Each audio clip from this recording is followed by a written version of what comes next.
Экинчи Борбор каланын тургундары жүргүнчүлөрдү тейлеген коомдук каттамдардын айдоочулардан нааразы. Ага негизги себеп мектеп окуучуларын каттамдар албай жатканда.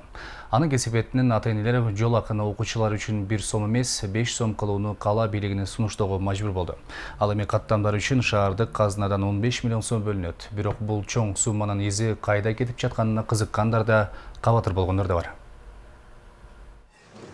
Ош шаарында дал ушундай аялдамаларда кичи каттамдарды жана чоң автобустарды күткөн окуучулардын саны миңдеп саналат. Тактап айта турган болсок, айрым учурларда дал ушул кичинекей жаш жеткинчектер же болбосо мектеп окуучуларын, анан дагы пенсия жашындагы кары картаңдарды ушул маршруттук каттамдар же болбосо автобустар албай кеткен учурлары көп катталгандыктан жергиликтүү тургундар бул учурга нааразы болушууда. Ош шаарында жалпы мектептерде билим алып жаткан окуучулардын саны 70 миңден ашуун. Бирок ушул жеткинчектердин баарына айдоочулар сылык сыпа мамиле кылат деп айтууга болбойт. Үйдөн мектепке же мектептен үйгө кайтканда окуучуларга кызмат көрсөткөн тагыраагы жолдо белди албай таштап кеткен айдоочуларга шаардыктар нааразы. Анын кесепетинен айрымдар балдарын коштоп келүүгө мажбур. Даже кандай айтышымды деле билбейм. Негизи маршруткалар балдарды быйыл айрыкча кыш жакшы эле болду, бирок балдар көгөрүп немеде үйгө кете албай турган мезгилдер көп эле болот. Маршруткалар албайт. Даже балдар көп турса остановкада, маршруткалар балдарды карап туруп качып кеткен убакыт деле мен көп эле көрдүм. Эми билбейм, менимче бул деле автобус болгон жакшы го деп ойлойм да. Булар деле ыйлап атышат. Бизге окуучулар чыгып алса, биз немебизди актай албай атабыз деп. Ошон үчүн мен өкмөттөн ушу немеден суранат элем, чтобы автобус кылып койсун ушу балдарга деп суранат болчумун. Эми ошо маршруттар балдарды алыш керек да, бөлүп алып кетиш керек. Калтырыш керек эмес. Булар эми окууга барат да улум.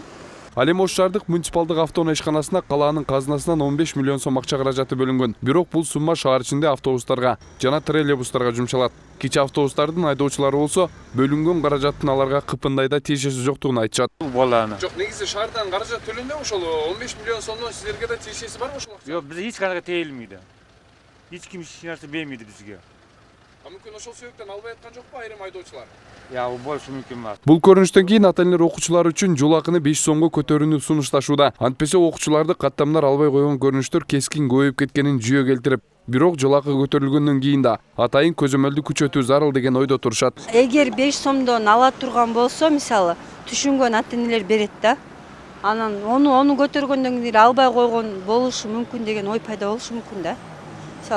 Мисалы мен каршы эмесмин 5 сомдон деле берген, эгер алса, особенно кетип атканда албайт. Эртең менен кечинде всегда же пробка болот. Балдарды түртөт, каттуу мамиле жасайт балдарга всегда эле. Эми аны аракет кылып атат, бирок ишке ашыра албайт мамлекет. Ош шаарында жүргүнчүлөрдүн басымдуу бөлүгүн кичи автобустар тейлеп келет. Бирок аларга нааразычылыктар да артып барат. Ал эми Ош шаардык жүргүнчүлөрдү ташуу агенттигинде кызмат көрсөткөндөр келишимге баш ийбегендерге ишкана тарабынан чараларды көрүп келген. Бийлик өкүлдөрү бул көйгөйдүн жакын арада чечилерин убадалады. Азыр тактап айтсам, мисалы 2017 жылы 456 айдоочуга чара көрүлгөн. Бул ар түрдүү каттамдар, немелер, көрүнүштөр менен да. Мисалы ошо окуучулар албай койгондор, аялдама жок жерге токтогондор, жүргүнчүгө орой мамиле кылгандар, машинасынын санитардык абалын жакшы караган эмес фактылар катталган, ошогондор менен катталган. 2018 жылы 556 факт катталды. Бул деген нерсе эми биз ачыгын айтайын, биздин адистер, кураторлор бардыгы жеринде бар, ар бир линиянын бөлүнгөн адистери бар. Кураторлор бөлүнгөн, ошолор жеринде иш алып барып, ошол жыйынтыктын негизинде 2018 жылы дагы жакшыраак көрсөткүч болду да. Ошондуктан биз дагы ойлонуп көрүп, чындыгында ошону 5 сомго көтөрүп берсек, ошол көчөдөгү биздин ошол окуучу балдар ошол үйүнө жеткизүү маселелери, кеч калып калуу маселелери чечилет, толук чечилет деген ишенич бар.